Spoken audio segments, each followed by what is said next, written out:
నమస్తే welcome to special focus. అధికారం ఇచ్చే కిక్కే వేరు.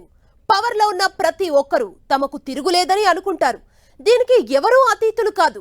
బ్రిటన్ ఎన్నికల్లో రిషి సునాక్ ని కూడా కుంభకోణాలు, హామీలు, అంచనాలు తలకిందులు చేశాయి. పాలనలో వైఫల్యం నిండా ముంచింది. చివరకు లేబర్ పార్టీ ప్రభంజనంలో రిషి సునాక్ టీం కి ఓటమి మిగిలింది. 14 ఏళ్ల కన్జర్వేటివ్ పార్టీ పాలనకు ఎన్కాట్ పడింది. కష్టకాలంలో బాధ్యతలు చేపట్టిన సునాక్ 20 నెలల పాలన సవాలు నడమే సాగింది. చరిత్ర సృష్టించి ఎన్నో అవాంతరాలు దాటి ఫైనల్ గా రాజకీయ భవితవ్యాన్ని తేల్చే ఎన్నికల్లో ఓడిపోయారు రిషి సునాక్. ఇంతకీ కన్జర్వేటివ్ పార్టీ ఓటమికి కారణాలేంటి? ఆ పార్టీ అంచనాలు తప్పడానికి రీజన్ ఏంటి?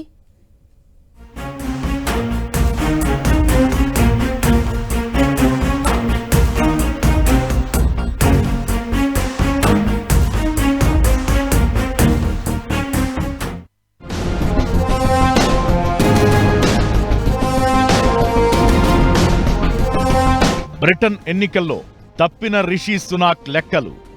చరిత్ర సృష్టించి సవాళ్ల నడుమ ఓటమి పాలు. 14 ఏళ్ల కన్జర్వేటివ్ పార్టీ పాలనకు ఎండ్ కార్డ్. అతడే ఒక సైన్యమై నడిపించాడు.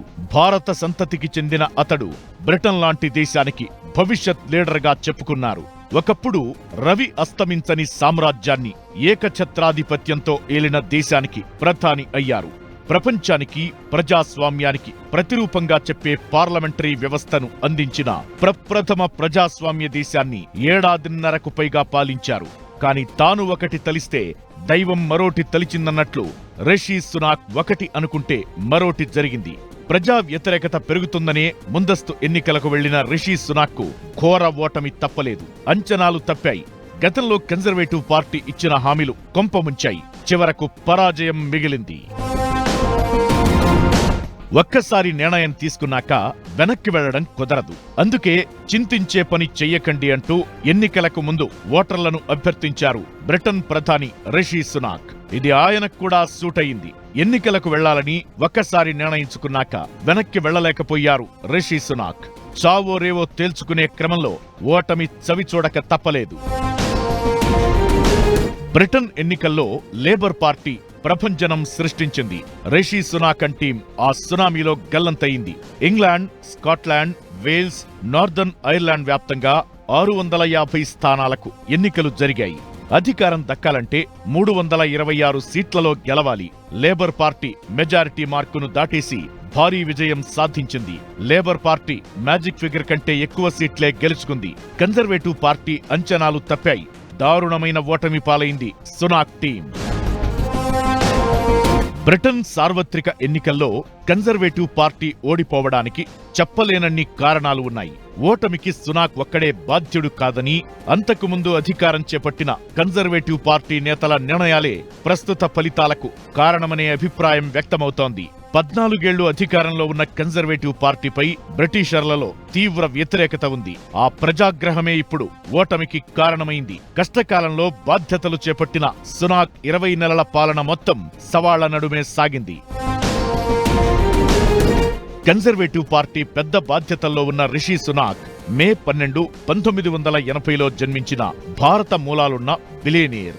భారత ప్రముఖ పారిశ్రామికవేత్త ఇన్ఫోసిస్ సంస్థ వ్యవస్థాపకులు నారాయణమూర్తి, సుధా నారాయణమూర్తిల కుమార్తె అక్షతామూర్తి భర్త.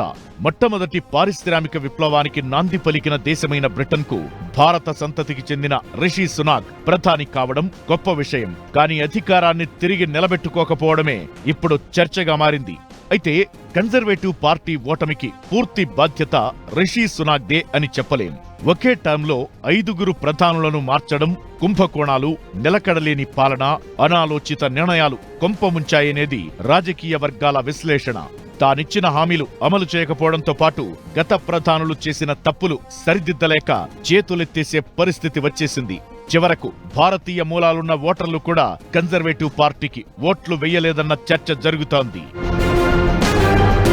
జనవరి 31, 2020 బ్రెగ్జిట్ తరువాత తొలి సార్వత్రిక ఎన్నికలు ఇవే కావడం, ఏళ్ల తరబడి కొనసాగుతున్న పొదుపు చర్యలు, బ్రెగ్జిట్తో ఆర్థిక వ్యవస్థ బలహీనపడటం, కుంభకోణాలు వంటివి కన్జర్వేటివ్ పార్టీపై ప్రజా వ్యతిరేకతకు కారణమయ్యాయి. తీవ్ర అసంతృప్తి కొనసాగుతున్న వేళ ఆ పార్టీ బాధ్యతలను రిషి సునాక్ భుజాన వేసుకున్నారు. బెట్టింగ్ రాకెట్ కూడా ప్రతికూల ప్రభావం చూపింది. ఈ పరిణామాలన్నీ రిషి సునాక్ విజయావకాశాలను దెబ్బతీశాయి. సునాక్ కు ముందు ప్రధానిగా ఉన్న బోరిస్ జాన్సన్ తీరుతో కన్జర్వేటివ్ పార్టీ దెబ్బతింది. కరోనా లాక్డౌన్ సమయంలో జాన్సన్ తో పాటు ఆయన టీం పార్టీలు చేసుకోవడం కాంట్రవర్సీకి దారితీసింది. బోరిస్ తరువాత వచ్చిన లిజ్ ట్రస్ 49 రోజుల పాలన అందించారు. ఆమె తీరుతోనూ ఆర్థిక వ్యవస్థ ఆగమైంది. భారీగా పన్నులు తగ్గించడం జీవన వ్యయ సంక్షోభాన్ని తీవ్రతరం చేసింది. వీటితో పాటు ప్రజారోగ్య వ్యవస్థ, మౌలిక సదుపాయాలు కల్పించడంలో వైఫల్యం వంటి పరిస్థితులు ఆ పార్టీపై విశ్వాసాన్ని తగ్గించాయి. ఆర్థిక వ్యవస్థను బాగు చేస్తానని, నిత్యావసరాల ధరలను సగానికైనా తగ్గిస్తానని, అక్రమ వలసలు అడ్డుకుంటానని, ప్రజల మీద రుణభారం లేకుండా చేస్తానని, ఆరోగ్య సేవల పథకంలో ఆలస్యం లేకుండా చేస్తానని హామీలిచ్చారు రిషి సునాక్. వాటిని కూడా ఆయన నిలబెట్టుకోలేకపోయారు. కన్జర్వేటివ్ పార్టీకి అండగా ఉంటున్న ప్రజలను కూడా సంతృప్తి పరచలేకపోయారు. సేమ్ కన్జర్వేటివ్ పార్టీ లాంటి సిద్ధాంతాలతో పనిచేస్తున్న మరో పార్టీ రిఫార్మ్ యునైటెడ్ కింగ్డమ్ కి దాదాపు 15% ఓట్లొచ్చాయి. ఆ పార్టీ కూడా సునాక్ గెలుపు అవకాశాలను దెబ్బతీసింది.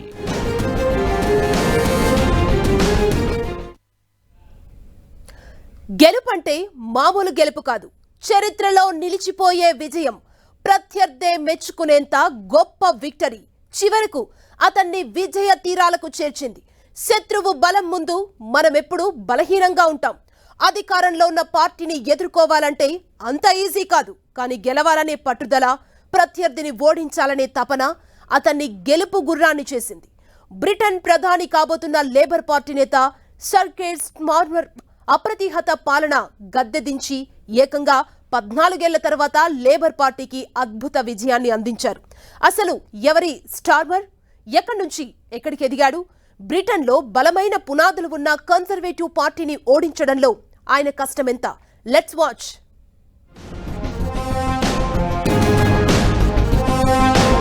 శ్రామిక వర్గ నేపథ్యం నుంచి ప్రధాని వరకు లేబర్ పార్టీ బంపర్ విక్టరీలో స్టార్మర్ కీ రోల్. స్టార్మర్ హామీలను నమ్మిన బ్రిటన్ ప్రజలు. అతని పొలిటికల్ ఎంట్రీనే ఓ సంచలనం. శ్రామిక నేపథ్యం నుంచి బ్రిటన్ ప్రధాని వరకు ఆ నాయకుడి ఎదుగుదల అందరికీ ఆదర్శం. ఉన్నత విద్యతో పాటు పేదల తరపున పోరాడే పట్టుదల, ప్రజా సమస్యలపై అవగాహనతో సంక్షోభాలనే అవకాశంగా మలుచుకుని నిలిచి గెలిచాడు. 14 ఏళ్ల కన్జర్వేటివ్ పార్టీ పాలనకు గుడ్ బై చెప్పి బ్రిటన్ ప్రజలు మార్పు కోరుకునేలా చక్రం తిప్పాడు. అన్నీ తానై, తానే ఓ సమూహమై లేబర్ పార్టీకి తిరుగులేని విజయాన్ని అందించాడు సర్ కెయిర్ స్టార్మర్. ఇప్పుడు ఆయనే బ్రిటన్ కు ప్రధాని. స్టార్మర్ 2015 నుంచి హాల్బోర్న్ అండ్ సెయింట్ పాంక్రాస్ నియోజకవర్గంలో పోటీ చేస్తూ విజయం సాధిస్తూ వస్తున్నారు. ప్రత్యక్ష రాజకీయాల్లోకి వచ్చిన 9 ఏళ్లలోనే ప్రధాని పీఠానికి చేరువయ్యారు స్టార్మర్. 2015లో ఫస్ట్ టైం ఎంపీగా ఎన్నికయ్యారు స్టార్మర్. లేబర్ పార్టీ మాజీ నాయకుడు జెరెమీ కార్బిన్ టీంలో షాడో బ్రెగ్జిట్ సెక్రటరీగా పనిచేశారు. 2019 సార్వత్రిక ఎన్నికల్లో లేబర్ పార్టీ ఘోర పరాజయం తరువాత కెయిర్ స్టార్మర్ 2020 ఏప్రిల్లో పార్టీ నాయకుడి పదవికి పోటీ చేసి గెలిచారు.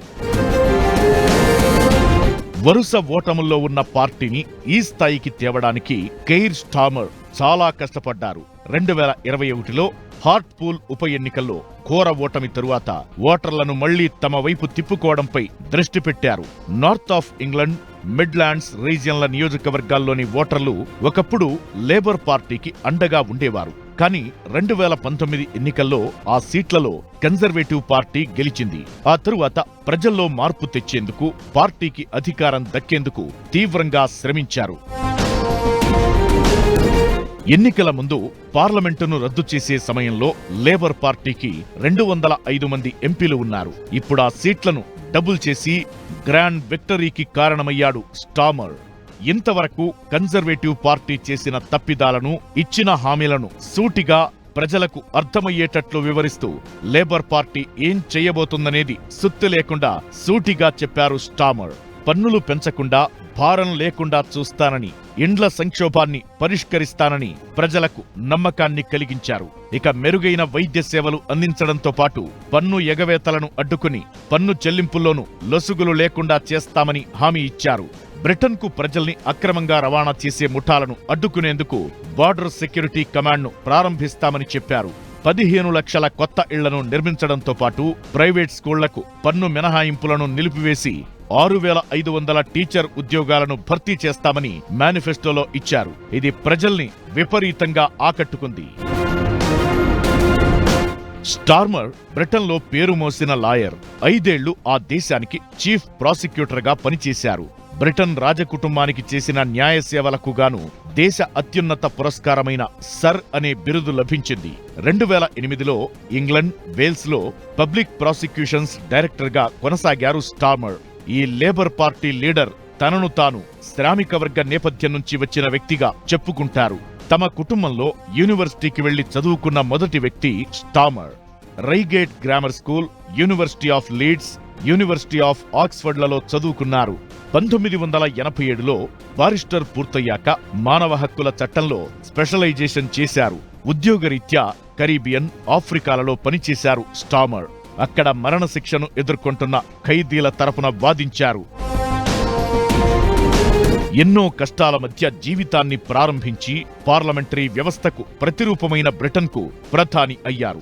ఓటములకు కేరాఫ్ గా ఉన్న లేబర్ పార్టీని అధికార పార్టీగా మార్చేందుకు అన్నింటికీ ఓర్చి నిలబడి అప్రతిహత విజయాన్ని అందించడంలో సక్సెస్ అయ్యారు స్టార్మర్. భారత్తో మెరుగైన సంబంధాలను కోరుకుంటున్నారు కెయిర్ స్టార్మర్. ప్రపంచ, వాతావరణ, ఆర్థిక భద్రత బేస్గా భారత్తో బలమైన సంబంధాలను మెయింటైన్ చేయాలని భావిస్తున్నారు. లేబర్ పార్టీ ప్రభుత్వం భారతదేశంతో పటిష్టమైన సంబంధాలను కోరుకుంటోందని, స్వేచ్ఛా వాణిజ్య ఒప్పందం అవసరమని స్పష్టం చేశారు. కెయిర్ స్టార్మర్ నాయకత్వంలోని లేబర్ పార్టీ ఎన్నికల మేనిఫెస్టోలో కూడా భారతదేశంతో సంబంధాలపై ప్రస్తావించింది. స్వేచ్ఛా వాణిజ్య ఒప్పందంతో సహా భారతదేశంతో కొత్త వ్యూహాత్మక భాగస్వామ్యాన్ని కోరడానికి, అలాగే భద్రత, విద్య, సాంకేతికత, వాతావరణ మార్పు వంటి రంగాల్లో సహకారాన్ని బలోపేతం చేయడానికి కట్టుబడి ఉన్నామని మేనిఫెస్టోలో పెట్టింది లేబర్ పార్టీ. మరోవైపు గ్రాండ్ విక్టరీ సాధించిన స్టార్మర్కు ప్రధాని మోదీతో పాటు పలువురు ప్రముఖులు విషెస్ తెలిపారు.